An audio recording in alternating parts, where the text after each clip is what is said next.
amóhùnmáwòrán nígbàtí àṣà wa èdè wa akiri káàkiri tí ẹ ti wọ̀ wá kẹyìn ṣàlàáfíà ni ṣóńdùn akúlù wa yìí àwọn pé káàkiri ni ẹ ti wọ́n ẹ̀yìn tí nàìjíríà ń bí akúlù wa yìí àwa ti èkó lé ti ìbàdàn òṣogbo káàkiri ẹ̀yìn tí ilẹ̀ haúsá tẹ́lẹ̀ à ń ké sí náà akínyìn o ṣàlàáfíà ni ẹ̀yìn tí orí ẹ̀rọ ayélujára nílùú amẹ́ríkà ní united kingdom ní europe káàkiri tí ẹ ti nífẹ̀ẹ́ tẹ́ ti ń kàn sí wa akínyìn ẹ̀mí ọmọ yín àbúrò yín náà ní ìjírò yìí là mo tún ti dé mo ti wà ní àgbàlá bàbá wa lè ní mo dẹ̀ dúpẹ́ lọ́wọ́ ọlọ́run pé ọjọ́ yìí ọlọ́run jẹ́ kí ọjọ́ ìní kó bá láyé kó bá wà láàyè láwálé tẹ̀mọ́ wà pẹ̀lú mi ń bí pẹ̀lú sunday ayé ọba adúpẹ́ lọ́wọ́ ọlọ́run ọ̀pọ̀lọpọ̀ tó bá jẹ́ pé àwọn àgbààgbà ẹ mọ bàbá tí mo wà lọ́dọ̀ wọn lè ní àmọ́ ẹ̀yin tẹ́ bá yẹ kó bí ọmọdé ní tẹ̀sẹ̀ ń bọ̀ ńládàkẹ́ jókòó náà kẹ́tún gbọ́ ìfọ̀rọ̀wérọ̀ mi àti bàbá ẹ̀ torí ọ̀jọ̀gbọ́n ni bàbá ìlú mọ̀ọ́ká ni bàbá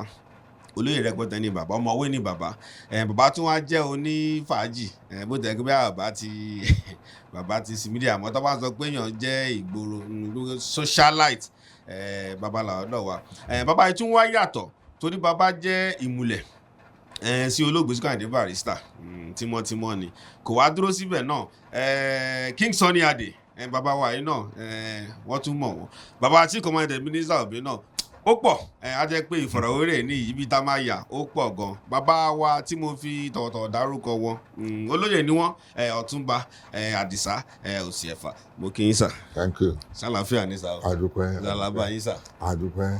ẹ pẹ̀lẹ́ sà. bàbá ẹ bá mi kí lóòótọ́ ẹ̀ ń ṣe olórin ẹ̀ ń ṣe onílù ẹ̀ ń ṣe elégbè àmọ́ ìlú mọ̀ọ́ká náà ní yín sà. bẹ́ẹ̀ni. àdúpẹ́ lọ́wọ́ Ọlọ́run ẹ bá mi kí gbogbo àgbáláyé tán wò yín sà.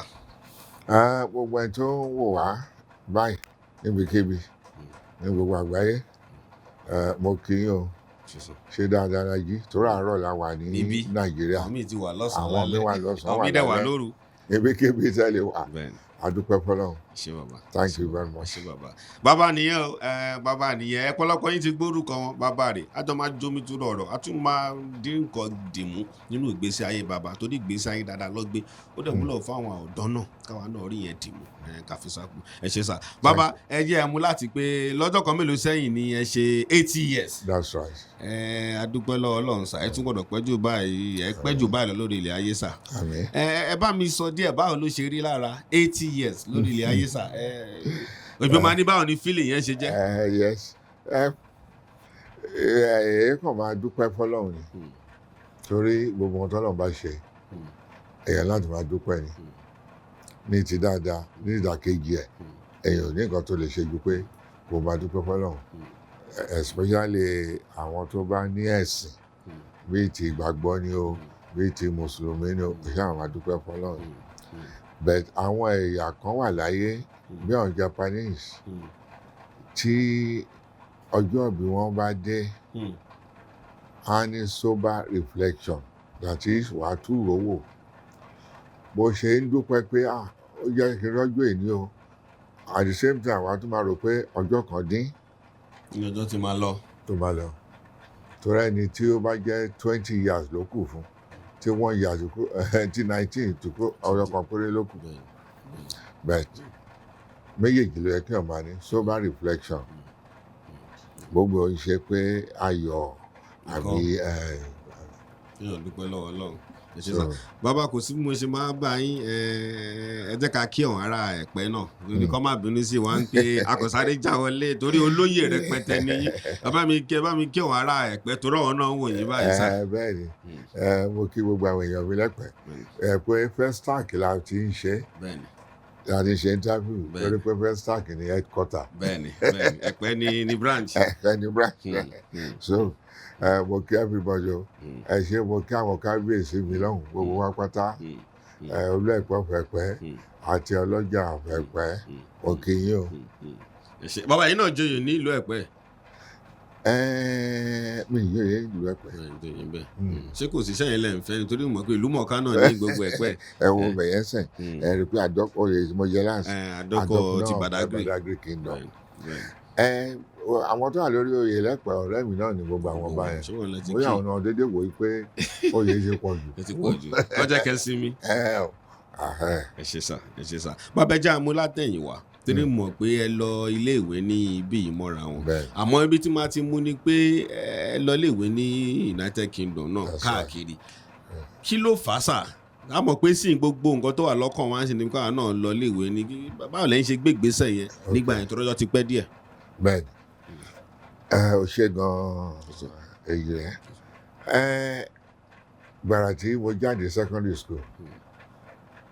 school méjì ni mo lọ sí Ahmadiyya College Agége Èkó ń bí ní Olúṣì Street náà ti mú wa lọ sí Agége bẹ́ẹ̀ wá di bí ọdún kejì àbọ̀ ọdún kelo tí mo débẹ̀ mo wá lọ sẹ́pẹ̀ fún Iléyá that was 1950 something àwọn padà bọ̀ lọ́nà nígbà tá a dé Ìkòròdú mọ́tò yẹn ní accident a lot of people died àwọn èèyàn kú sínú mọ́tò mi ìtẹ́ mọ́ mo kàn rí pẹ́jẹ́ bò mí mi mọ́ mi ṣe jáde so ìgbà tó ìjọ kejì ṣe àwọn kò sí communication báyìí mo tó lè get in touch pẹ̀lú ilé with my parents my father was alive then so ọwọ́ ni kí n wálé ìgbà tí mo wá padà lọ sílé yẹn àwọn ẹni I'm not coming back wá sí Ahmadiyya College mọ́ níṣẹ́ lọ sí Ẹ̀pẹ́ grammar school yẹn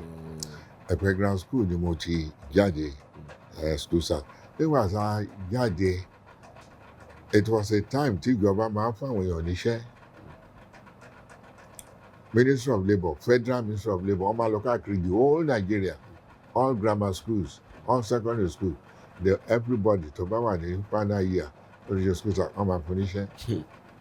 láìsí connection láìsí nǹkankan. láìsí nǹkankan connection kẹ àwọn fúnra wọn wà so I was given employment at Federal Ministry of Lagos Affairs kì í ṣe Ministry of kì í ṣe Lagos State o Federal Ministry of Lagos Affairs the minister then was Alhaji Shehu Yadua bàbá èyí tó wá jẹ́ military president yẹn ìgbà máa lò bí 9 or 10 months níbẹ̀ wọ́n á wò pé máa tún wá nǹkan tó bẹ́tà máa wá ṣe lọ sí Barclays Bank wọ́n dẹ̀ gbà mí ìgbà mo tún àmẹ́ṣẹ́ mọ̀ nǹkan tó fa ti education mú wí yìí o ìgbà yẹn owó tó ń fún wa ní bank ó pọ̀ ju owó tó ń fún yín ministry kankan lọ and again fàájì dẹ̀ wà lára èmi torí láti secondary school yẹn ni mo ti ń ṣe fàájì bọ̀ mo ní gbogbo ẹ̀ so mo ti wá lò bí 2 years ní Barclays ní Barclays tí mi dẹ̀ kàn lọ ṣe exam kankan wọ́n á rówó yìí pé ó sàn pé tomorrow mo fi ń ṣeré yìí because àwọn tó wà yunifásitì ń gbà yẹn àbí tá a jọ jáde secondary school táwọn dẹ̀ ti wá táwọn ṣe fàájì káàkiri tí wọ́n ti wà ní yunifásitì tí èmi bá jókòó sí ibi wọ́n bọ̀ wá bọ́ọ̀sì mi ni then I decided that I should leave for the UK bí o tó fà á tí mo fi lọ sí UK nìyẹn. wàhálà visa ń gbà yẹn nǹkan yẹn gan ni problem so unfortunately I was going all over mo dé ti UK ilé ti gbá níyàwó kò sí ètò ọ̀nínú eventually ẹnìkan ní kí n lọ sí Irish Embassy máa lọ sí Irish Embassy citizens of the Commonwealth kò ní ìdí visa láti wọ Republic of Ireland wọ́n fún mi ní ìwé pélébé kan báyìí bá ti jẹ́ bẹ́ẹ̀ ìjọ kèlò mo ti ń múra mo ti ní passport tẹ́lẹ̀ kò sí nǹkan tí mo fẹ́ pamọ́ kò tí ẹ̀ sówó pàápàá kò sówó. ẹ̀kọ́ wá tíkẹ́ẹ̀tì rà lókù. òkè ra tíkẹ́ẹ̀tì gbá lọ sọ́dọ̀ my mother may her soul rest in perfect peace láti lè lọ gba owó a petty trader ìgbà ní ṣẹ́wọ̀n èmi ti lọ bí ọdún méjì báyìí kó ti yẹ kí n ti save owó ní bank bẹ́ẹ̀ àti fi ṣe fàájì. ó ti bá fàájì lọ. So bàbá mo ní mo ti ní owó tíkẹ́ẹ̀tì mo ní mo ti ní owó tí máa lò lọ́hùn pé owó tíkẹ́ẹ̀tì ló kù wọ́n yẹ fún mi ní owó yẹn ọdún mélòó ló máa lò. ládẹ ìrántí èlò tẹ́ fi ra tíkẹ́ẹ̀tì ńgbà yẹn ṣe rántí sá. ó kékeré kan ní ṣé pounds nígbà yẹn yàbí 60 pounds ọ̀kìnní kan pa mí gan ìrántí mo ti pẹ́ that was 1964. So ìwà wa gbogbo ìṣàmútápọ̀ mo mú ìwé kan ní bank mo kọ wípé mo ní iye owó kan bì kan èké ìtàn máa bí mi ní bọ́dà lọ́hùn mo ṣàmùdání ṣàpá Ireland mo ń lọ England kan mo fẹ́ wọ̀ bí ṣe dé Heathrow nìyẹn so mi resign ní ibi iṣẹ́. mi resign ẹ kọ kúrò ni. mo kàn gba sickness certificate tàbí something bàbá kan àlékò dókítà àlékò tó máa ń fún wa ń gbà yẹn bá gbà yẹn ìpè in case wọn dá mi padà. ẹ lè ríṣẹ́ padà sí. màá padà sẹ́ni mo lọ bí iṣẹ́ ń gbọ́ yẹn gan. mo lọ ọ̀sán ni mo kúrò tó rálẹ́ ní kíní ní flight. bí mo ṣe débi iṣẹ́ ṣe pápápá nígbà tó máa dọ̀sán tó máa dọ̀sán. ẹ tẹ sọ fún yàn kankan dára. ọwọ́ mi èmi àtọ̀rẹ́ mi kan la ìjọ lọ òun jẹ́ Ọ̀túnba Bọ́lọ́dẹ́bì so àwọn ọ̀rẹ́ tá a ti jọ ń try ọ̀pọ̀lọpọ̀ wọ́n sì wá dé airport ara wọn náà ní èyí tó jẹ́ olú ẹ̀kọ́ ọ̀fẹ́ pẹ̀lẹ́ ọba Túnjí Adéwálé so àjọ débẹ̀ oníkàkú wò pé experiment la fẹ́ ṣe ṣé o máa work àbí kò lè work so our plane nígbà tá a dé Heathrow ṣàpè first time tá a máa wọ plane yẹn bóyá pàápàá first time tí a máa rí plane àti wàládé Heathrow ọ̀rẹ́ mi tó jẹ́ kejì àti plan pé tẹ́nìkan bá wà ń bẹ̀ yẹn ká fi gáàpù lẹ̀ múra wa. ká má tẹ̀léra yín. so ìwà tí mi ìmọ̀ ẹ̀ tó ṣíwájú wọn bẹ́ẹ̀ ni mo ṣíwájú lọ bóun ni o àyàtì ìgbà tí wọ́n ti announce níbẹ̀ yẹn wọ́n àtọ́ ti rí pé flight Nàìjíríà dé. ó ti dé. pé ẹni tó ń jẹ́ báyìí o Bọ́lọ́dẹ́bì ọ̀rẹ́ kan ti wá béèrè ẹ o ṣe mọ̀ pé gbà yẹn yìí dá bóun ṣe bọ́lẹ̀ ni ẹ o bó ṣe wọ London lọ nìyẹn èmi láti continue my journey to Ireland mo dúró connecting flight nígbà tó yá ọgbẹ́ mi mo dé Ireland Dublin mo dé Dublin kò sí wàhálà ilé mo pe taxi. ẹni ibi tẹ máa dé sí. ẹnìkan ti fún mi ní ìwé mẹ́mí ní intention láti dé síbẹ̀ kíkan fi ṣe stepping stone ni so bá ṣe délẹ̀ mo ti mú taxi owó tí máa san pàápàá taxi mo kàn kó fún pé kó mú èyí tó bá wù ú náà nígbà tá a délé tó fọ́nì ni pé nígbà tá a dé street yẹn mi ò rántí orúkọ street yẹn mọ́ mo rí i pé the doors are locked window gbogbo ẹ̀rọ tì yìí ṣé kò ní sí ilé ní sọ pé embarrassment ńlá ni ẹ̀wọ̀n yẹ kó má sí ilé lè fẹ́ yà sí. taxi driver ti bọ́lẹ̀ ó ti tẹ aago ọ̀ṣìlẹ̀kùn ìyẹn mo ṣe mọ̀ pé àwọn olùbáyọ̀ ń tilẹ̀kùn ọ́n. tó ṣe bí ọ̀dọ̀ wa tẹ́kẹ̀ gbalaja ni.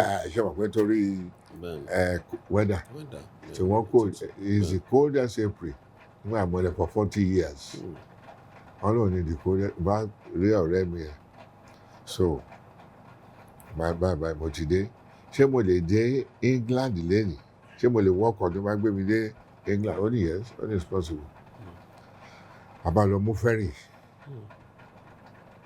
yẹn mi mọ iye tí mo san mọ́ mo ṣàbùkù tíkẹ́ẹ̀tì mo bọ́ sí inú ẹ̀ so mi ì rí cabin súùtù Nàìjíríà ni mo wọ̀ kóòtù ti Nàìjíríà and it was cold bitterly cold record says it was the coldest April for the past 40 years eventually gbogbo yẹn ò bọ́dà mi lọ títí tí bá ti lè survive bẹ́ẹ̀ pé tí bá ti dé Liverpool ṣé ọ̀ ní wo físà ṣé ọ̀ pé mi ní físà bẹ́ẹ̀ni ṣọ́ọ̀ ní dá mi padà mo ń ṣọ́ gbàtà débẹ̀ mo ń ṣọ́ báwọn èèyàn ṣe ń ṣe kò sẹ́ni tó yọ passport síta in fact kò sẹ́ni tó ní passport ṣé mi ò ní mọ̀ yẹn èmi I was with my passport èmi náà yà tọ́jú passport mi. so nígbà tó bọ́ sílẹ̀ tán tí mo ráyè bọ́lẹ̀ mo ní thank God alhamdulillah so bí ṣe wọ Liverpool yẹn ní. kò sí pé níbi pàtó kan tẹ̀ ń lọ o. mo ní my senior brother was there mo ní my senior brother was he died about 2 years ago now. He was the second Merchant Navy captain for Nigeria. Àwọn at Liverpool under National Shipping Line. But ìjọ tèmi ń lọ yẹn, àwọn ti gbọ́kàn lọ sí Nàìjíríà. Gbọ́kàn wá sí Nàìjíríà láti Liverpool. Láti Liverpool. Nígbà tèmi ń dé Liverpool. So ọ̀nà làwọn àbẹ̀ tó ti make arrangement sílẹ̀ fún mi pé tó bá ti dé, ó ti mọ̀ pé mo ń bọ̀. So but ìwọ tó wá ṣẹlẹ̀ ni pé his wife wọ́n ti gba ilé tí máa dé sílẹ̀ fún mi. Mi ì dẹ̀ fẹ́ kí captain, that's my brother captain, wọ́n fẹ́ kó bá mi ní Liverpool mọ́. Tó bá ti bá mi ní Liverpool mi ì nílé lọ síbòmíì mọ́ ibẹ̀ ni máa dúró sí. Mi ì dẹ̀ fẹ́ dúró síbẹ̀. Mi ì dẹ̀ fẹ́ dúró síbẹ̀. Pé àwọn éèjì tá ń wí bíi 22, 23 ni. So bí ṣe bọ́ sínú ilé ẹ̀ kóṣù kan tó ṣá mo ti make arrangement pẹ̀lú àwọn ọ̀rẹ́ mi tó wà ní Manchester. So mo ti túlẹ̀ lọ sí Manchester. Bàtí brother mi máa dé ó rí i pé mo ti wà lọ́hùn in safe hand. But when I was in Manchester almost every week or ó pẹ́ jù lẹ́ẹ̀mejì lóṣù mo láti wá sí Liverpool. Bí journey yẹn ṣe lọ nígbà yẹn. But then ṣe wọ̀ pé another question ni pé ìwé ni mo wá kà ṣé mo lówó tí máa fi kàwé ni. Kò sówó mo mọ̀ pé ohun tó ń ṣe ń gbà ẹ ẹni tí ò bá lówó bẹ́ẹ̀ yẹn wàá ṣiṣẹ́ part time. Ọdẹ máa lọ school. Máa lọ. But eventually when I did that Manchester Metropolitan Council wọ́n fún mi ní scholarship for my postgraduate. So mo lè sọ pé mo jẹ àǹfààní ìyẹn bẹ́ẹ̀. That's all. Ẹ̀dẹ̀ rí ilé àwọn ilé ìwò lẹ̀ tá a bá rántí kí lẹ wá ṣe ń bẹ̀ ilé ìwò lẹ̀ lọ. Oh, I went to Manchester Metropolitan University. I did business studies first degree. Then mo lọ sí John Moore ní Liverpool for my postgraduate diploma in management studies. So àwọn yẹn yẹn ní ti ọ̀rọ̀ tó níwèé. Ẹ ṣé bàbá ẹ wá ní ẹ fẹ́ dúró sí United Kingdom ẹ wò ó pé ẹ fẹ́ wálé padà báwo ni ìrìnàjò yẹn wá ṣe jẹ́ tó di pé tí wọ́n padà bá ara yín lẹ́sẹ̀. At the time tá ń sọ ìlú yìí in fact àwọn òyìnbó the British wọ́n believe pé ọmọ tó bá wá láti irú bíi àbí any African country káwọn train wọn kan padà lọ sí ìlú wọn ni torí prospect ó wà ní àwọn ìlú yẹn. For example àwọn tó fún mi ní scholarship béèrè pé kí n sign kankan àbí pé ṣe máa ṣiṣẹ́ fún wa náà. Even nígbà tí mo fẹ́ ṣe IT I couldn't get a place nítorí wà mo ṣe postgraduate diploma in management studies is middle management course ni. Gbogbo àwọn tá a jọ wà class lọ́mọ òyìnbó company ló sẹ́ni wọn wá. Ṣé pé mi ò ní company so ó gbà tá a máa ṣe IT yẹn àwọn padà lọ sí company wọn láti lọ ṣe ni èmi ò rí ibi lọ.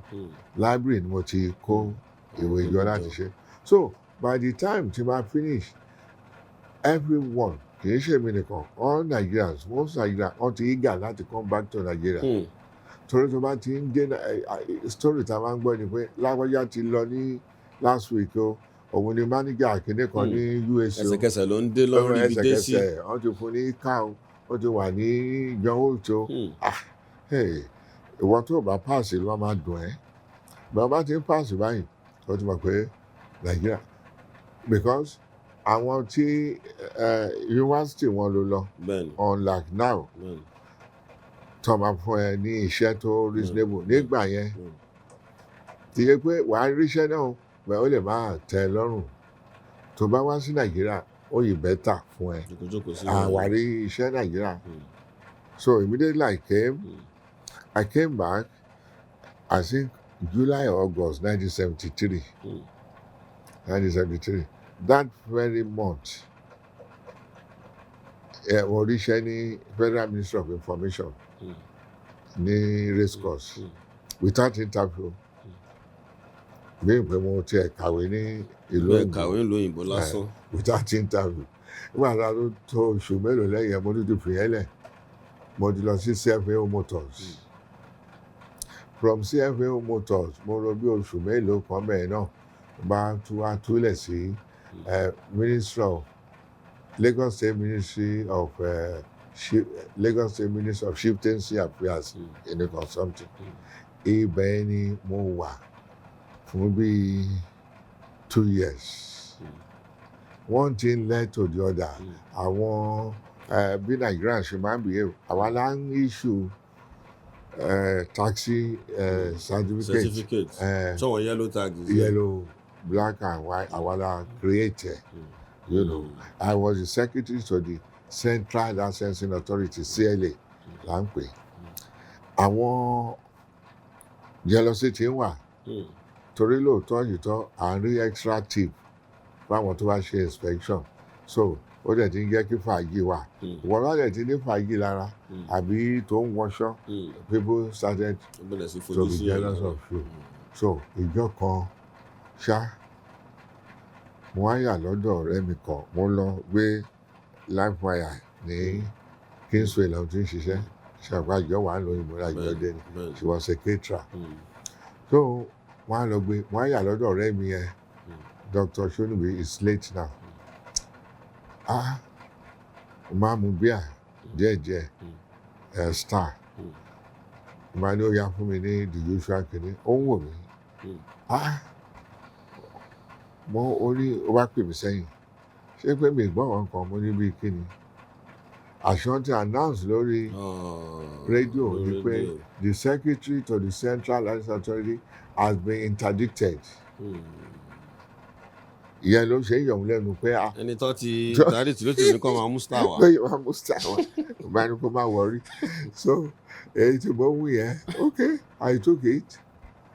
Nígbà tó bá di ijọ́ kejì mo mọ̀ pé something has happened. For the next 6 months I was getting no salary. Ó dà pé bóyá bíi 10 naira bí nǹkan kan náà fún mi. 10 naira. Things were becoming very difficult. I came back with 2 children from the UK. A dẹ̀ ń gbé flat ní Sọ̀lọ̀. How will I pay for the rent àtowó ọmọléèwé? Owó ọmọléèwé became difficult láàrin oṣù bíi mélòó yẹn. Ọ̀rẹ́ mi kan Dr. Saheed àjọ gbélé ni. Ó tẹ̀ lóun máa sanwó àwọn ọmọ lọ́wọ́ ọmọ wọn school. Ó ní kó má bọ́dà. Pé Ọlọ́run àṣọ. I started to look into the paper. For vacancy oríṣiríṣi. Mo kọ́kọ́ rí kan Lai tailoring services. Tailoring. Yeah. As máa jẹ́ bí manager àbí kìnní kan bẹ́ẹ̀. Lai tailoring services. I was employed. Torí my boss Sikiru Ayinde is late now. Òun ni PAMSEC mi ní ministry. Láyé olùmẹ̀gbọ́n ló ní services yẹn. So easily ni mo lè gbẹ yẹn. Ṣùgbọ́n kó tó ẹ di pé máa tẹ̀ gba iṣẹ́ yẹn mo rí advert mi ì mórúkọ wọn advert number ni. So I applied. Nígbà tó di ijọ́ kan nǹkan náà kàn ta mí ṣá bá gbéra ọ̀hún pín lẹ́tà ń gbà yẹn o. Èyí tí mo wí náà 1970 something o Nàìjíríà kan backward one way or the other ni. Ìyẹn pé bóyá ó ti pẹ́ ju táàrí ọ̀hún pín lẹ́tà wọ́n máa ń da lẹ́tà sí Asọ́ọ̀dín College Ìsọlọ̀ àwọn tá a bá ń gbé Ìsọlọ̀ wọ́n á kàn da lẹ́tà lẹ́ẹ̀mẹ́ wá lọ mú kò sí pé mo kàn jí láàárọ̀ ìjọ náà kan náà bá ní kí n lọ síbẹ̀. This is the turning point wọ́n sọ yìí o. Ìkan náà bá ní kí n lọ síbẹ̀. Bá débẹ̀ bá rí lẹ́tà. Address to me. Mo ya níbẹ̀. Mo rí pé that very day wọ́n ń pè mí fún interview. So mo ti sáré wálé, mo ti change, mo ti gbé, mo ní mọ́tò tí mo. Níbo ni bí? Dockyard Road, Àpápá, brrrr. Mo débẹ̀ ṣá. Wọ́n ti jókòó báyìí fún interview yẹn. Interview yẹn mo bá wọn, wọ́n ṣẹ̀ fẹ́ bẹ̀rẹ̀ ni. Bọ́lá ṣe máa ń ṣiṣẹ́. I joined the interview. Ìgbà tó bá tó bí 2 weeks later, mo bá tún ṣe bí ṣe ṣe lákọ̀ọ́kọ́, mo bá tún rí lẹ́tà calling me for second interview. The same company. The same company, yeah. Mo ti wá mọ̀ pé orúkọ company yẹn Flames of Nigeria Limited. Mo bá lọ.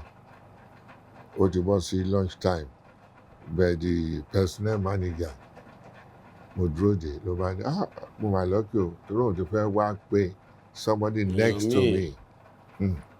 Ọlọ́run eléyìí o mọ nǹkan tó ṣẹlẹ̀ o. So that is how náà sọ fún mi pé salary kankan yẹn èyí ò ṣe problem tí wọn. They will pay me whatever I want. But kí n ready láti ṣiṣẹ́. So that is how I took up the employment with Flames. Gbogbo àdá owó ilé ọgbọ̀n yẹn tán láti gbà. Oh, when you get to Flames at that time, you have no problem financially. In fact, salary mi Barclays Bank tó wà ní Warehouse Road, ibẹ̀ ni mi ṣe fọ́kàn. Torí ìgbà tó máa pé ó yà pé February mo move sọ́hùn 1977. 1976 mo join wọn October after the independence. Ìgbà tó bá di December wọ́n fún mi ní ìwé pé on transfer to Onitsha. Mo á mi jẹ́ lọ. Pé irú pítú lélẹ̀, but my boss called me pé kí n try kí n lọ wo bọ́ọ̀n ṣe rí. So when I went on familiarization tour, mo rí pé I could do the job. So fortunately, bóyá February mo dán nígbà tó máa di bí April, May, scarcity ọjà wa kò dé mọ́.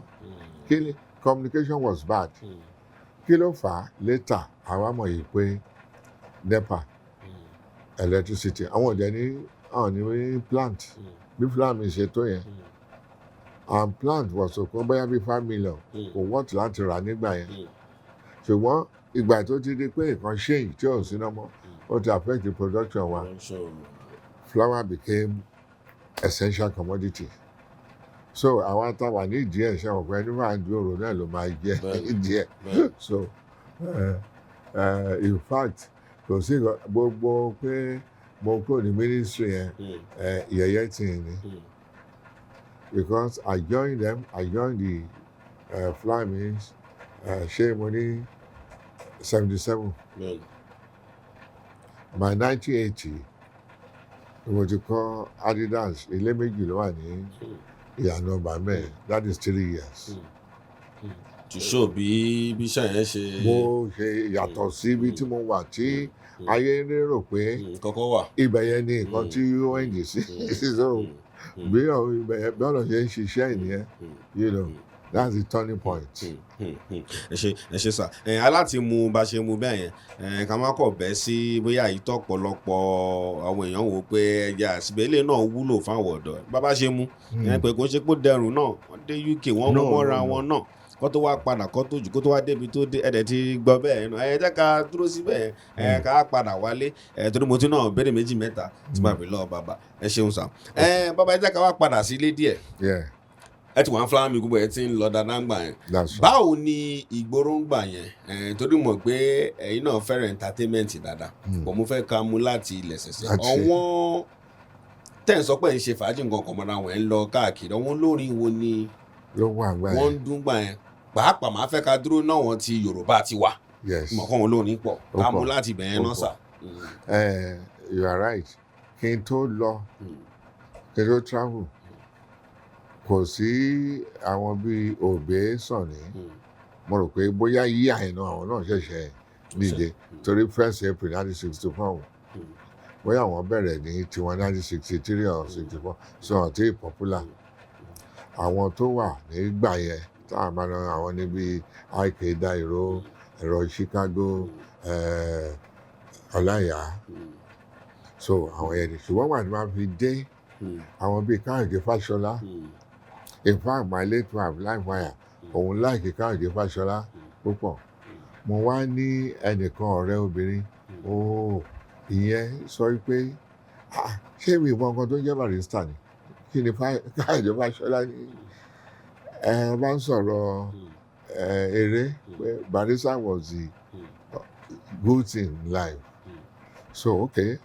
nígbà mo wá lọ sí Mecca 1979 nígbà tó máa dé bí bàrí bó ti ṣe rẹ́kọ̀dì yẹn bí gbà yẹn ló ṣe ó mo ṣàmọ̀ pé rẹ́kọ̀dì wà ibi tó ti kọ ará Mẹ́kà wọ́n jó ará Mẹ́kà wọ́n lùlù ìlú bẹ́ẹ̀ sí gẹ́ so I started all the time my car rẹ́kọ̀dì yẹn ni wọ́n ń play ṣe ọ̀pọ̀ ti dàlágì so one way or the other I was falling in love with Barrister music lọ bí ìbẹ̀rẹ̀ yẹn ṣe jẹ́ ní social life àwọn tó wà náà gẹ́gẹ́ bẹ́ẹ̀ sọ Barrister Kollington KSA Obey àsọmọ́dá jùjú àwọn àwùjọ àbẹ̀lò kankan àwọn tó wà gbà yẹn nìyẹn. bọ̀ nǹkan tá a gbọ́ ẹ gbọ́ King Sunny Adé dáadáa náà àbí ṣe talẹ̀ kọ́kọ́ mọ̀ ọ́nù olóògbé Sikiru Ayinde Barrister àti King Sunny Adé. KSA ni o KSA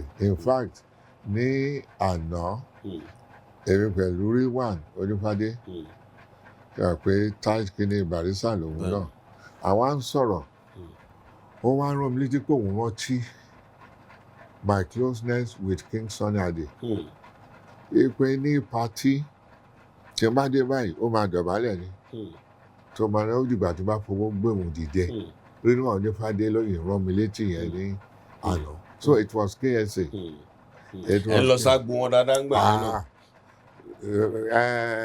Nǹkan mi ò tiẹ̀ dùn létí mi ju KSA lọ ṣe mọ̀ very good musician very good musician ẹ̀yin Sunny ò lè máa kọrin kó jókòó jẹ́ báyìí áìdà kó máa mì àbí kó máa jó àbí kó dìde no Sunny is so good no KSA was a good friend you know.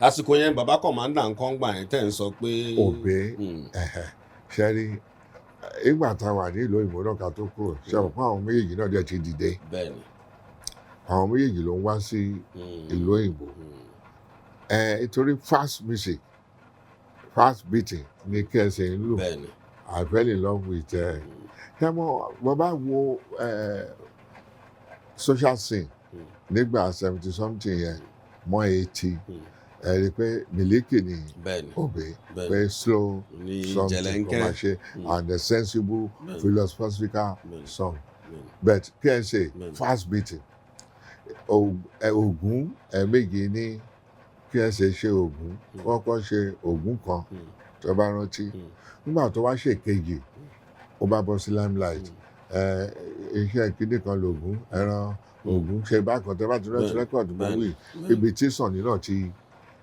tó ti já síta nìyẹn so táwọn èèyàn náà tó wá àwa ti pín sí méjì àwọn tó yẹ pé Obey ni wọ́n àwọn tó yẹ pé KSA ni àwọn tí Obey mo láwọn ọ̀rẹ́ tó yẹ pé Obey irú màáyí lọ bàtà ìràwọ̀ late náà ọba bàtà ìràwọ̀ àwọn tí bó ṣe ń jó Obey tó náà bẹ́ẹ̀ náà ni ní Sunny o so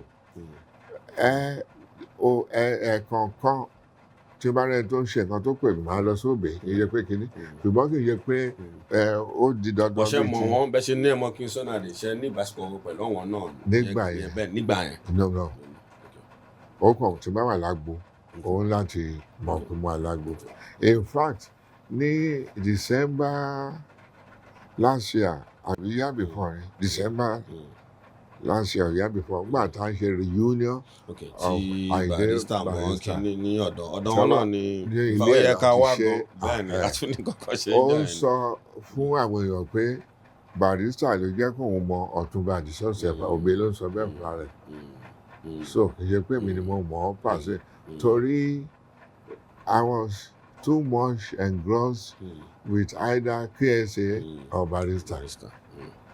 ṣe sà mo fẹ́ràn bá ṣe ń mu yẹn bàbá tó rírú bàbá tèmi náà kọ́lọ́mbà ń fọ̀rùn kẹ́wọn àwọn náà dàgbà kan náà nígbà yẹn nígbà táwọn máa ń sọ pé fújì ń gbà yẹn pé ẹni tó bá ń gbọ́ fújì ń gbà yẹn á jẹ́ bíi ọmọ mo ṣe pé ọmọ tí o tẹ̀ ń fẹ́ gbọ́ sétí pé jùjú ń gbà yẹn ni jùjú ni.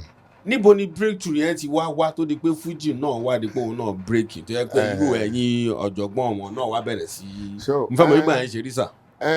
bí ó ṣe rí rèé ṣe nǹkan tó ti wà nílẹ̀ ni pé gbàtí ìmàdé àwọn ọmọ Mushin ló ń jó fuji pé àwọn illiterate kankan ló ń jó fuji but nǹkan méjì no combination of two things no.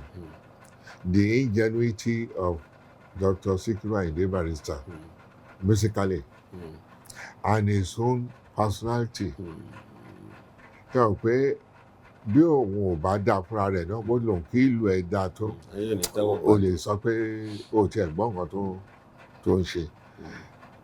Òun ìgbà tí èmi máa lọ tó bá ti dé agbo ẹ̀ àwọn èèyàn máa sọ pé lágbájá wà like I told you with Flamis there was money láti ná so èmi náà dẹ̀ láìkí fàájì Barrister kì í fìyàn ṣeré lẹ́nu ìgbà tí mo ti lọ yẹn tó bá wo Fuji vibration 1984 lórí ìlíṣẹ̀ kò jọ bí ọdún mẹ́ta mẹ́rin tí mo ń lọ sí agbo ẹ̀ ló ti rí lè fún yín nínú recognition yẹn ṣe àwọn pé díẹ̀ ní onílù tó máa ṣe kì í yẹ pé kíkì nìkan his late wife alọ́mọkọ 3 months ló lò nínú ilé ibi tó wà yìí ajá ọlá alọ́mọkọ kàfáyà ibi oṣù mẹ́ta ló lò nínú ilé yìí you can see the closeness òun ò ń ṣe yí pé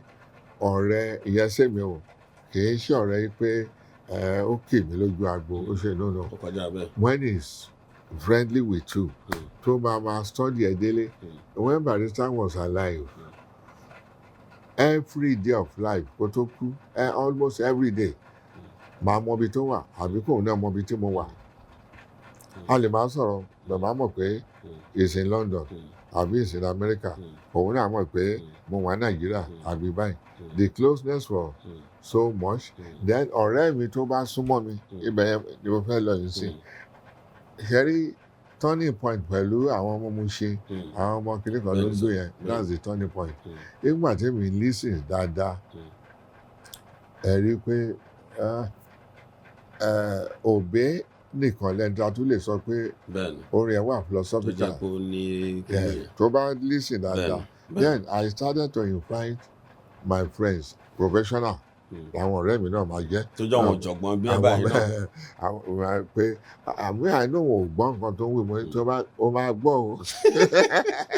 ọmọ yóò tẹ̀ fẹ́ gbọ́ rárá. ọ̀rẹ́ gbọ́ wọ́n ní o máa gbọ́ eléyìí this is real music so Barrister he knew where he was going he knew his onion so Barrister ò ní fọ́ ṣeré bọ́n ṣe nǹkan gan-an tó yẹ kó òun ló máa ṣeré tó bá ní time ó máa débẹ̀ and then màá kó wá bẹ̀rẹ̀ sí wo nǹkan tó ń play nǹkan tó ń sọ lórí àti pé this is real music àwọn ọ̀rẹ́ mi yẹn kò síbi tí Barrister ti lè ṣeré tá à ní fẹ́ débẹ̀ láìpẹ́ wá ni mo wí o ọ̀rọ̀ pé bóyá invitation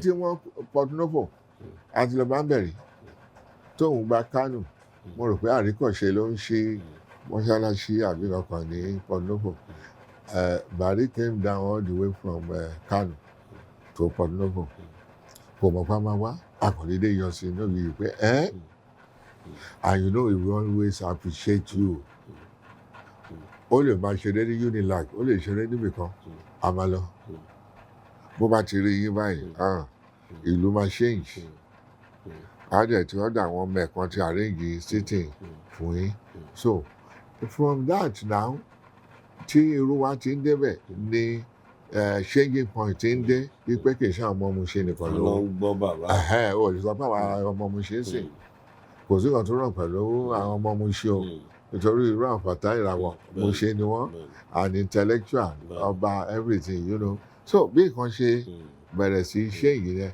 tí domination yẹn kò wá jẹ́ pé àwọn tí rascal nìkan tó fi cross lọ sí ìrọ̀dù àwa láì sọ fún mi mo mọ̀ pé ara kan tí Dọ̀kí Bàrí ara kan to appreciate nìyẹn. I in particular brought that kind of infusion into his listeners àwọn tó accept Barrister music and as God will prove it today ẹ̀yin náà wò ó sẹ́yìn 10-11 years after his death ó lè pé ó yẹ̀yẹ̀ tó wá bẹ́ẹ̀ bá àlàyé pàápàá kò lè yẹ ju bẹ́ẹ̀ lọ with 146 records 146 nígbà tó ń ṣe kọ̀líkùn ìta ṣe ní ìjọ Wednesday yẹn Adéyínká Ìgbénga Adéyínká ó ní àwọn musician tó wà bẹ́ẹ̀ fuji musician ṣẹ́mọ̀ gbogbo wọn ló fẹ́ wà bẹ́ẹ̀ ó wá lè mọ àwọn bíi mélòó pé kan wá 2 minutes kan mú rẹ́kọ̀dù Àyìndé kọ̀ọ̀kan so kò sí èyí tí ó dùn ìwẹ̀ dàrú fún àwọn èèyàn ní appreciation so bí tí ẹ ti ṣe torí ó ṣe pàtàkì káwọn aráalé náà ká lè dìímú torí ìtẹ́ ń sọ yìí àwọn èèyàn kàn ń gbọ́ kélekèlé náà mẹ́yìn tí jẹ́ ká mọ bó ṣe lọ gangan. mo mention briefly bí Bàrí ṣe jẹ́ tó fi yàtọ̀ sí àwọn yòókù olórin tó kù ṣe hàn pé èmi àti KSA ní àìjọ bẹ̀rẹ̀ when ìṣòro sọ pé ìyàwó òun gan fúnra rẹ̀ oṣù mẹ́ta ló lòun rí ó ní rísì tó fúra bí gbà yìí then when Livewire was sick ó ní role tó ń play but nígbà tí Barrister ń ṣe ọmọ òun èèpẹ́ dàgbà 40 years ìyẹn ló ń compose lọ́wọ́ òun á gbọ́ wípé alájà wà ní hospital ó bá fi gbogbo nǹkan tó ń ṣe ilẹ̀ ó bá lọ sí hospital that was February 1988 nígbà tó débẹ̀ ìyá kan wò báyìí ni ó rí pé the end was come Barrister lost his composition record yẹn gan kò lè ṣe mọ́ ó ẹ̀yẹ̀ tó lọ bẹ̀rẹ̀ nígbà tó délé ni èyí tó fi ṣe Bàrí at 40 ẹ̀ tẹ́ bá wẹ̀ rí pé February 19 ìrìn alájà died February 26 1988 mi mọ nígbà tá a Barrister ti dé Ẹ̀pẹ́ pàápàá ṣíwájú mi for the burial and he was coming here for the first 8 days he was coming here every day ṣe mọ̀ pé irú àwọn ọ̀rẹ́ bẹ́ẹ̀ ó ṣọ̀wọ́n àwọn tí mo wá introduce sí bẹ́ẹ̀ lòun bó ṣe take wọn náà nìyẹn tó bá ń ṣe nǹkan àbí kíní so ìyẹn wá jẹ́ kí kò tẹ̀ yẹ kí n pàápàá ní interest nínú anybody mọ́ ẹni tó bá lóun kọrin orin Barrister dùn ó dùn tó ti anybody àbí kó dùn jù lọ ó yẹ tó ní ìwà pẹ̀lú ẹ̀ ló tún wá kù. A very humble person very humble tẹ bá wo àwọn ọ̀rẹ́ ẹ̀ àwọn tó jù lọ díẹ̀díẹ̀ ló ń bá rìn kò sábà bá àwọn kìíní torí àwọn èèyàn máa ń ohun is somebody to take everybody for granted àwọn èèyàn dẹ̀ máa dà á bóyá àwọn tó ti shoes àwọn tó jù lọ díẹ̀díẹ̀ dẹ̀ pé àwọn eléyìí ò ní rí fọ́ǹtì pẹ̀lú òun torí kò ní disrespect wọn ìjọba ti ìjọ wàhábì kan náà ẹ̀gbọ́n máa ṣe bíi oyèkéde so he was a different person. níbo ni orogówó ti wá láàrin Dọ̀kí tó jẹ́ olóògbé Sikiru Ayinde Barrister pẹ̀lú King Sunny Adé torí máa ń gbọ́ tó máa ń ní orogún òwò ń pé mo dẹ̀ máa fẹ́ kẹsàn ṣó lóòótọ́ ni pé wọ́n níjà mi ò fẹ́ rí ìfẹ́ tó mo fẹ́ kẹsàn àbá mi sọ bó ṣe rí gangan nígbà ayé Dọ̀kí àti King Sunny Adé. iṣẹ́ rí tọ́rọ ní lára ìyẹn ní ògùn King Sunny Adé gan wá síbi òkú bóyá bó ṣe rí bọ̀ ẹ̀yin lè sọ bó ṣe rí fún wa sí. From the barrister point of view,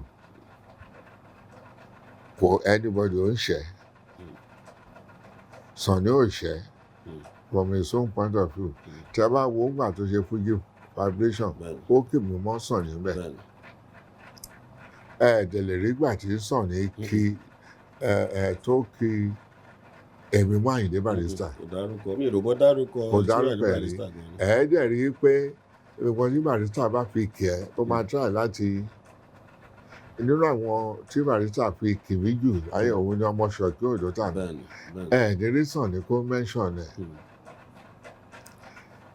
Ṣé èmi try láti rí i pé nígbà tí Barrister máa kọ́kọ́ ṣe the first musical tour 1986 lọ sí America mo make sure wípé Sunny was there. Torí Adidas lọ́jọ́ láti ṣe Tájú Àlàdé la ní kó lù lójọ́ yẹn. Barrister àwọn ọba Asẹ́yìn Ológun ọkàn gbogbo ti rẹ̀ Sunny dé ní òru bẹ́ẹ̀ tèmi ni mo make sure pé ó wá sí ibẹ̀ yẹn. Àwọn nǹkan míì nígbà tí wọ́n ń ṣí Adidas ó di dandan káwọn méjèèjì wà bẹ́ẹ̀. Sunny was there. Àjọ jókòó sí room kan lókè ní tán gbọ́wọ́ léra wọn tán ṣe gbé àwọn picture yẹn mo release some of them. Sọ́kọ̀ ṣe torí picture ni àbí ṣé dénú àbí. No, òun ni mo sọ pé as far as Barrister is concerned Sunny kò sọ̀rọ̀ Sunny láì darí pé Sunny ó bẹ́ẹ̀ ní my own feeling tí bí àbá dẹ̀rù dáadáa ó tẹ́lẹ̀ rò pé ó ṣẹlẹ̀ ní pé Barrister almost drove away juju from fashion. Nígbà yẹn tó gbé Fuji gbòòrò. Àyà òwe Fuji ìgbé ìbá sí Sunny kò sí juju mọ́. Ìfẹ́ kẹ̀dẹ́ ìwà ńlẹ̀ dédé lẹ́nu. Ó dà tẹ́ bá fẹ́ sọ oníjùjù.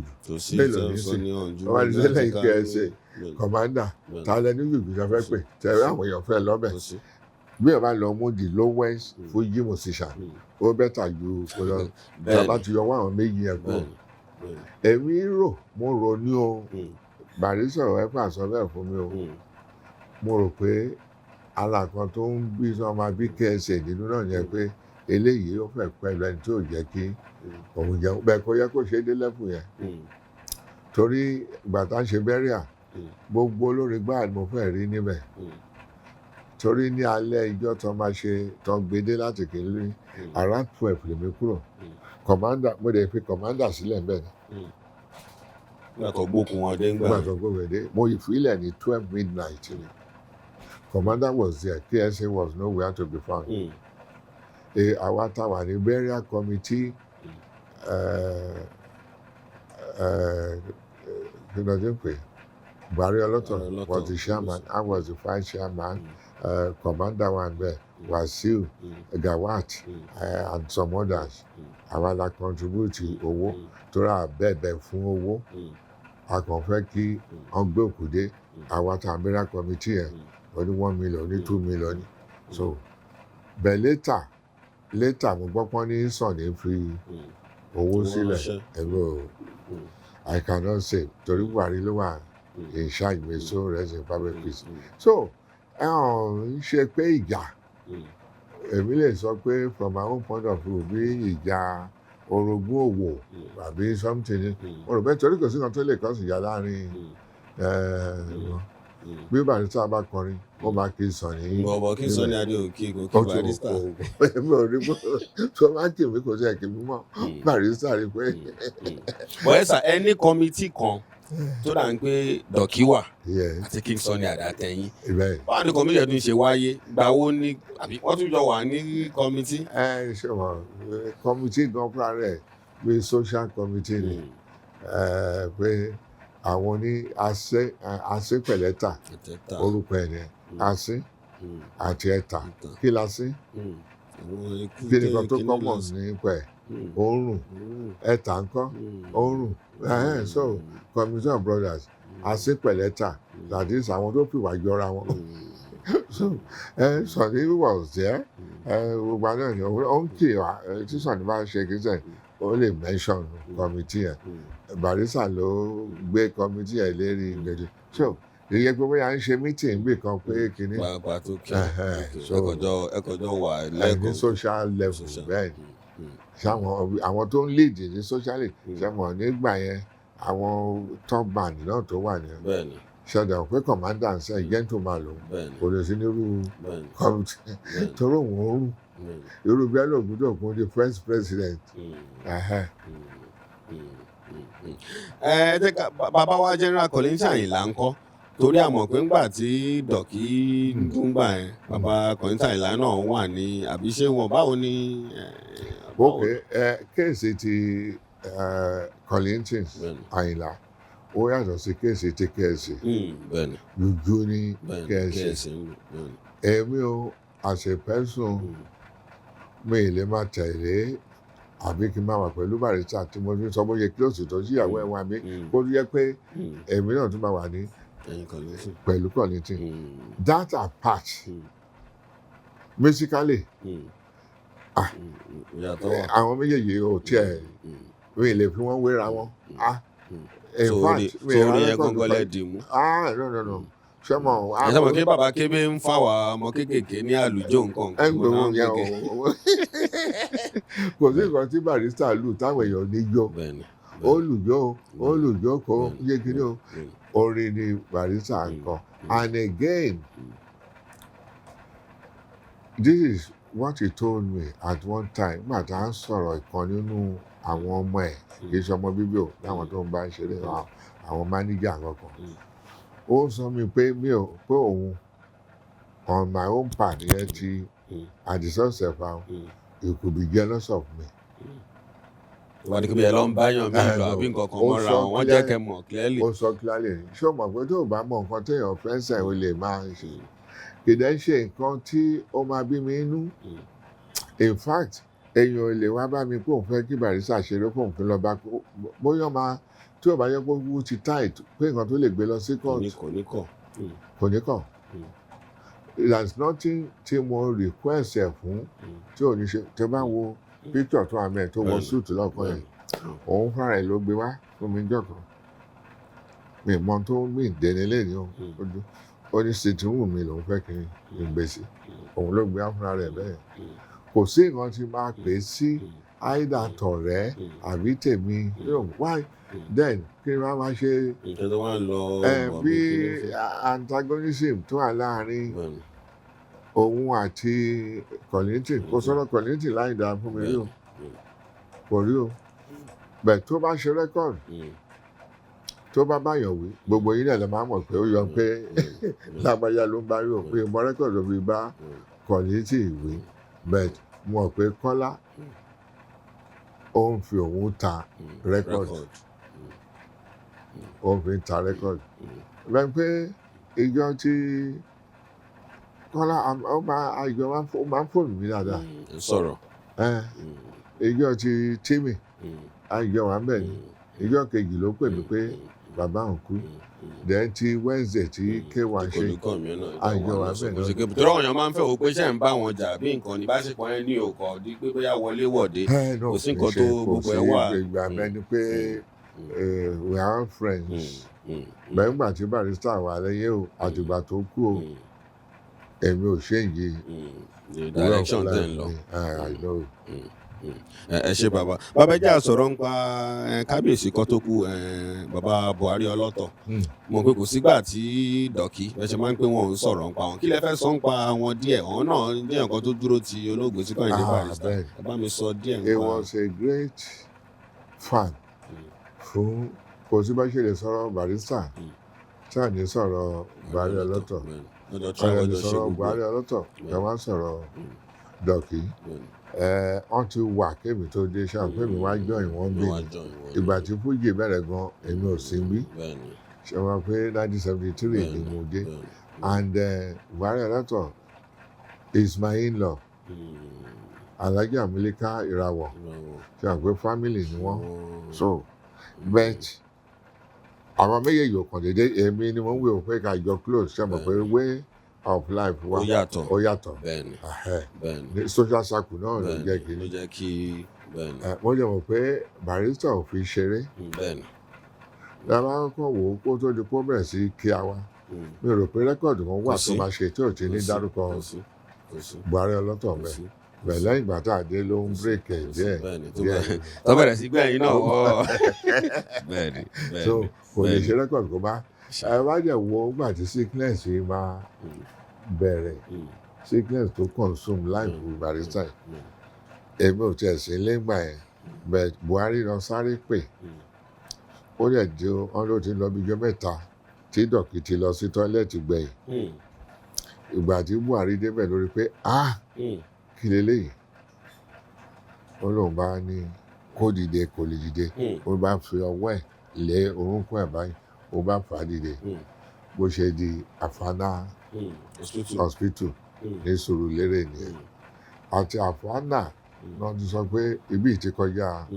ẹ̀kíní ti kọjá bí o bó ṣe di ọ̀rọ̀ India nìyẹn Buhari was behind everything you know bó ṣe di sọ̀rọ̀ bàrí tí ó ń kú lóní paralysis tiẹ̀ Buhari jẹ́ni tó le but a very kind man kò dẹ̀ fi barrister ṣeré kò fi dọ̀kí ṣeré rárá so that's the kind of person. ọ̀nà ẹ̀ fún wa má tún sáré yà síbì kan torí adé sọ̀rọ̀ ń pọ̀ wọn lórin ká tún lè mọ irú àwọn nǹkan tẹ́ gbé ṣe nígbà tá a lọ ṣe ìfọ̀rọ̀wérọ̀ pẹ̀lú Alhaji Tìámíyù láìtàn onílù King Sunny Adé wọ́n sọ̀rọ̀ yìí gan wọ́n ní láàárọ̀ táwọn ṣe léèní lẹ́yìn Ọlọ́run lẹ́yìn yìí ni kí tó ń fa ìbáṣepọ̀ yẹn onílù ni wọ́n ń ṣe olórin ẹ̀rẹ̀ tí wọ́n á dúró tí wọ́n ní ṣókí ẹ̀ tún bá mi agbọ́dọ̀ mẹ́nu bà. KSA King Sunny Adé ọ̀rẹ́ mi ni so gbogbo ẹni tó bá wà pẹ̀lú ẹ̀ náà ọmọ ẹ̀ tó bá fẹ́ súnmọ́ mi wọ́n láti assist ẹ̀ then Òṣogbo ní Tìámíyù ti wá àwọn èèyàn mi pọ̀ lóṣogbo as area manager Flamis ara àwọn ibi tí mo kọ́fà yẹn Òṣogbo dẹ̀ ni mo lò jù in fact àwọn èèyàn tí mo mọ̀ ní ibẹ̀ yẹn díẹ̀ lẹ́ni títí wọ́n lé tọba tó wà bẹ́ẹ̀ then àwọn ọ̀rẹ́ mi wọ́n ti pọ̀ jù mẹ́ yẹn so títí mọ́rú ọmọ west òun náà ti lé ti báyìí látọ̀nà ọláyà so many people bẹ́ẹ̀ yẹn pé Tìámíyù tiẹ̀ wá láti Òṣogbo ẹ̀ náà ó ti kú ní ẹ̀yìn then pé ó tún jẹ́ onílù Sunny owó yẹn mi ìṣẹ̀ wá fẹ́ kókó ní ọ̀dọ̀ Sunny nígbà tí èèyàn máa fi kúrò ní Ìbàdàn time tóun ṣáà ń sọ pé òun máa kúrò ẹ̀ mo ní kó má kúrò Sunny máa rí mi ní ọ́fíìsì ó tójọ́ mẹ́rin tí mo fi ń retí ẹ̀ pé adé ìyẹn KSA tóun náà bá introduce ẹ̀ sí mi irú ìyàwó ẹ̀ kan báyìí mo láti máa fún ní ọjà kí àwọn pé máa flower is ihun téèyàn lè fún àwọn èèyàn tán lè di olówó. tọ́lẹ̀ máa fi dolówó. lẹ́sẹ̀kẹsẹ̀ ó bá fẹ́ ra mọ́tò ìjọkàn àrà láàrin ọdún kan sáfẹ́ kọ́lé àkọ́ so irú ti tíìmì nìyẹn nígbà tí mo tó lóun fẹ́ nǹkan báyìí tí mo yẹ ti ṣe fún tó dẹ̀ lò dáadáa òun ni kó máa dúdú pẹ́pẹ́ lọ́wọ́ sọ wípé ó lò dáadáa bẹ́ẹ̀ ni la ṣe fún bẹ́ẹ̀ tí ó tán lò dáadáa tọ́lọ́hún ò kádàrá kan máa lò dáadáa só kò lè rí so bí ọ̀rọ̀ ti ìṣètò agbọ́dọ̀ yà síbẹ̀ yẹn náà agbọ́dọ̀ yà síbẹ̀ ẹ ṣeun babẹ́jà wá wálé báyìí sí lọ́rọ̀ bílù wa ṣe rí torí àti ń gbà gbogbo gómìnà ọ̀gbẹ́ ń jáde ṣé ìyípadà sì lè wàṣà torí mo béèrè torí pé ọ̀jọ̀gbọ́n níyín ẹ̀dẹ̀ tí ẹ̀yin náà ti gbé taari lóòótọ́ bá a lè máa pè é lólóṣèlú àmọ́ kò sí bó ṣe ń lọ tẹ́ẹ̀mọ́ náà ó ti fẹ́ di kó fẹ́ dojú sú gbogbo àápọ̀ wọn ọ̀dọ́ gbogbo wa ń sìn à ń fi ìlú lẹ́nu mo fẹ́ gbọ́ látẹnu yín ṣé ìyípadà lè wà ní bọ́rọ̀ ló wà ṣe rí báyìí sá. ó lè wà dáadáa no condition is permanent ó lè change dáadáa tí a bá rà wọn the right leadership àwọn ẹni tí tó ń ṣe pé kọ̀ọ̀kan owó jẹ kò sí nǹkan tó lè ṣe yìí even a few years more somebody the right leadership kọ́ lè yí padà. á ṣe one ọlọ́run ti fún wa láwọn natural resources irú bíi kéèyàn ó máa ń ṣe káìlò míì kan bankrupt káfíń sọ pé lágbájá wà lókè tẹ́lẹ̀ o ó dẹ̀ lọ́lẹ̀ tó bá tú lọ́nà bá kádàrá tó rí nǹkan tó máa lift ẹ̀ ẹ bá tún lọ sókè bẹ́ẹ̀ni sàn. ó ń ṣẹlẹ̀ lọ́dọ̀ àwọn ìwé dáadáa tó bá lágbájá bankrupt o tó bá dẹ̀ ti yá. irú ìlú náà lè ṣe torí àwọn national resources tọ́lọ̀ fún abí epo gbogbo àwọn nǹkan yòókù bẹ́ẹ̀ àwọn àlẹ́ tí a bá dé ọ̀dọ̀ leader tí leadership bá correct tari party tó serious tí ò ń ṣerú nǹkan tó ń ṣẹlẹ̀ lọ́wọ́lọ́wọ́ báyìí sí a few years more ìgbà ṣe bẹ́ẹ̀ economy ni tí wọ́n bá rọ̀nù ẹ̀ in the correct way bó ṣe kọ́ rọ̀nù ẹ̀ ẹ má wò irú exchange rate nígbà tí Ọbásanjọ́ wà as president 250 naira to £1 fọ́dún mẹ́jọ for good 8 years ló remain bẹ́ẹ̀ owó tí mo ń wí yẹn sàn is 780 ṣe rí pé bó ṣe lè ṣéǹjì fún worse bẹ́ẹ̀ ló lè ṣéǹjì fún dáadáa tábàárà ẹni tó lè mọ ṣe máa rọ̀nù ẹkọ́nọ́mì yẹn èyí sàn kì í ṣe pé kó yẹ ká máa ṣẹ́wó ní 780 àbí kí dọ́là máa lọ sí 560 ká máa ra gáàsì ní kò ṣeé rà dísù kò ṣeé nù electricity mi ì tí àmọ́jọ́ ta ti rí iná gbẹ̀yìn ní bẹ́ẹ̀ là lè ráwọn ẹni tó máa dé tí gbogbo nǹkan yẹn máa ṣéyìn èmi ti máa ń sọ fáwọn èèyàn corruption is the basis of everything is corruption nígbà táwọn ayé Awólọ́wọ̀ ó mú education mọ tó ṣe òun ni pé primary free and compulsory primary education kì í ṣe kó free nìkan ó tún kan pa náà pé ní Britain ó kan pa pé ó gbọ́dọ̀ lọ léèwé o gbọ́dọ̀ lọ léèwé o gbọ́dọ̀ lọ mú ọmọ ẹ ní school ní time tó yẹ kó mú yẹ pé so irú yẹn làwọn Awólọ́wọ̀ ṣe tí many professors lẹ́yìn benefit òun náà fi ṣe bẹ́ẹ̀ kọ́ńdà jẹ́ nǹkan wá mú. ẹ nísìnyí ilé ìwé wọn bá tẹ̀lé ó kan pa tí a bá máa sọ ó kan pa ó mì pé ẹ̀ sanwó ẹ̀yìn àbí ẹ̀ lè ní kí ọmọ mi lọ léèwé tí ìbá lówó ti máa san bẹ́ẹ̀ ìjọba ẹ wo orú UK sẹ́yìn àwọn kan wà tó ti ń ṣe for ages years tó wà bẹ́ẹ̀ irú social services medical kan subsidize ọ̀n ṣe kankan fún wọn tó bá rìtáyà lọ́dọ̀ wọn tó bá yẹ pé o ilé rìn o ohun ẹ̀dá wọ́n mọ̀ pé ọ̀pọ̀lọpọ̀ tó rìtáyà iye wọ́n fẹ́ jókòó sílé a ní nǹkan tó ń pè ní freedom pass. ìwọ̀n ibì kan wà tí wọ́n máa tó ní sanwó. ò ní sanwó ní gbogbo 32 councils ló wà ní London bá ti jẹ́ bí London ló fẹ́ lò àti train àti bọ́ọ̀sì tó mọ̀ pé ó kàn iṣẹ́ tó wò bá sí lápò mi tí mo ní mo fẹ́ dé. ẹ lè jáde lọ bí àbí àmà rìn lọ. àbí lọ́mọ rẹ̀ àmọ́ á dẹ̀ wò pé tí wọ́n bá fún ẹ ní ìwé yìí life ẹ̀ too better apart from your pension gbogbo orúkọ bẹ́ẹ̀ là ń wò medical ojú ẹgbá àwọn ohun ẹ̀ àwọn tí wọ́n ò ṣe kankan nǹkan lè change ẹ má jẹ́ ká sọ pé kò lè ṣe yìí ó lè ṣe yìí dáadáa. ó wá gbé mi lọ sí ìbéèrè tí màá bèrè ọ̀wọ́n ọ̀dọ́ tó jẹ́ àwọn ọ̀dọ́ Nàìjíríà tán wo orin báyìí ń pè àbàbà ti gbé lóyìnbó kankan gbogbo nǹkan tó wà lọ́pọ̀lọpọ̀ ọ̀dọ́ ń sìn ní pé bí ṣe máa kúrò ń lu ìkìlọ̀ bìkan bí kíbi kí sàtẹ̀ kúrò mo lọ lẹ fẹ́ sọ kí lẹ fẹ́ sọ fún àwọn ọ̀dọ́ tán wò yìí.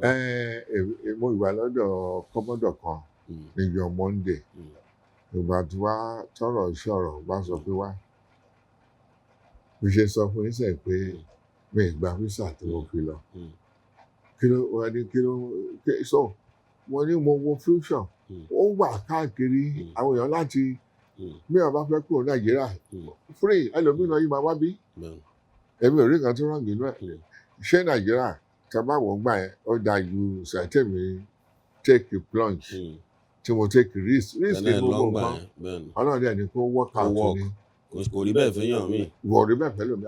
Around that time mo mọ ẹni tó yẹ pé nínú plane náà ló ti lọ slash throat rẹ̀.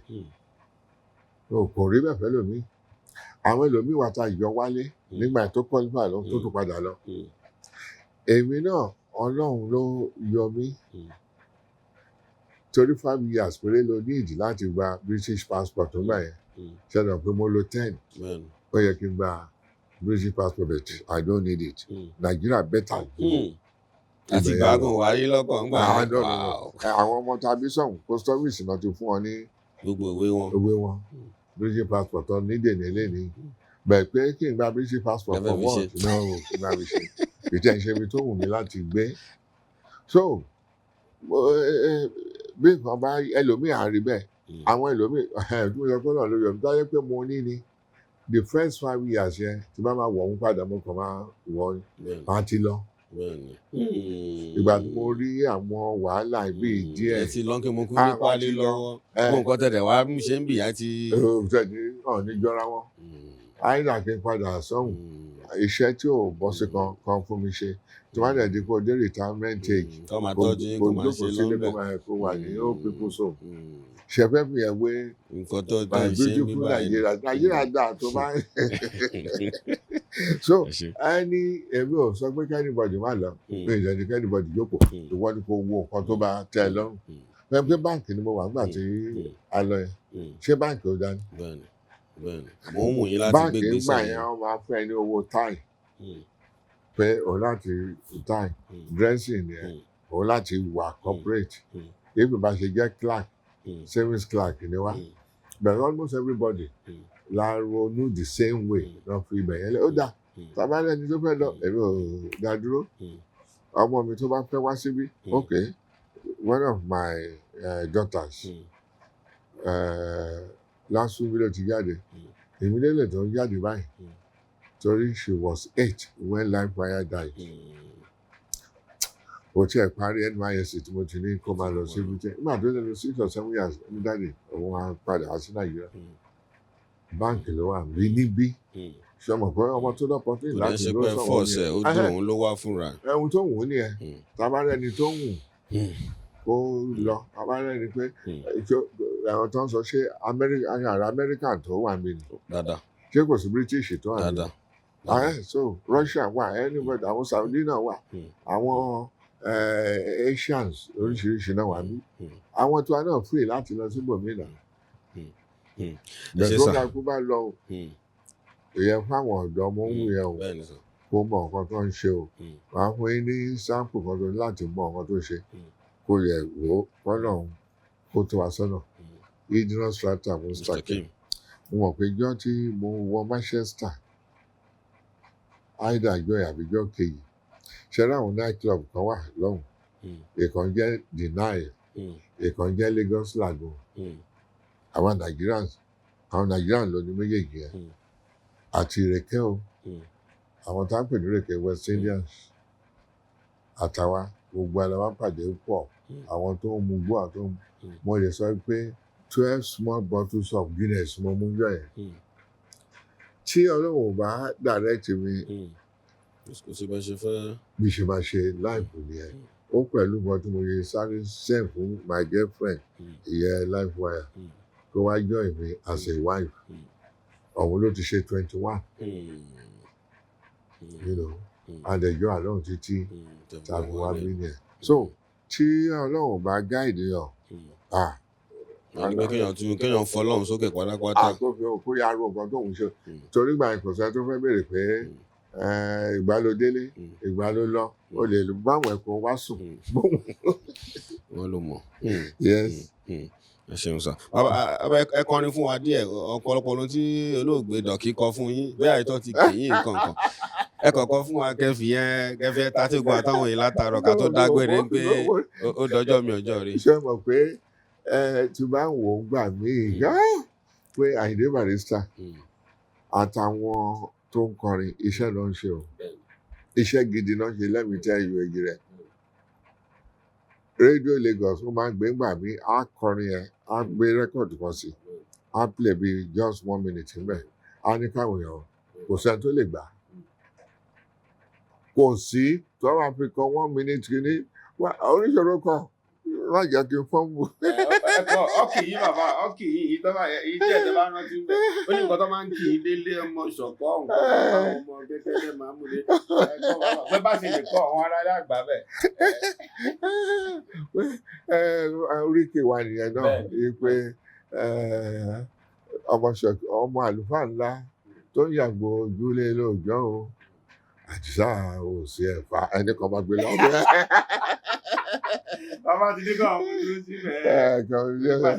ẹ ṣeun gan sa adúpẹ́ lọ́wọ́ yín sà ẹ pẹ́ fún wa sà o ẹ dẹ̀ tún gbọ́dọ̀ jèrè ọmọ yín sà ẹ pẹ́. bàbá wa nìyẹn bàbá olóyè púpọ̀ bàbá joyè ń bà dágìrì wọ́n jẹ́ káàkiri bí a ti bá pé abá tó máa sàn yẹn fún yín Ọ̀túnba nìyẹn Adisa Osi-Efa bàbá lẹ rí yẹn mọ̀ pọ̀pọ̀lọpọ̀ yín ti gbọ́ orúkọ bàbá tipẹ́tipẹ́ bàbá ló wà pẹ̀lẹ́ tájọ́ ń jomi tó rọrọ̀ yìí adúpẹ́ lọ́wọ́ Ọlọ́run sà o ètò àgbààgbà yìí ní mo ti sọ ẹ̀ríbi tá a gbà lọ ọ̀dọ̀ bàbá la wà lẹ́nu bàbá dẹ̀ ti sọ oríṣiríṣi nǹkan fún wa yín tẹ̀ ń tó ti yẹ yín pa King Sunny Adé àtolóògbé bàbá náà ti gbé wa débẹ̀ náà ẹ ṣeun adúpẹ́ sà first actor náà làwà tá a ti pélé pọ̀ pẹ̀lú Láwálé Tẹ̀mọ́wọ́ tájọ wà ń bí pẹ̀lú Sunday ayé ọba náà ọ̀dọ̀ àgbàlá babaláwa yìí bàbá ti kọ́ni díẹ̀ fún wa ẹ mú rẹ́kọ̀d tó ní ìṣìgà tún nǹkan náà ó tún di ọjọ́ mi ọjọ́ rẹ̀ ó dàbọ̀.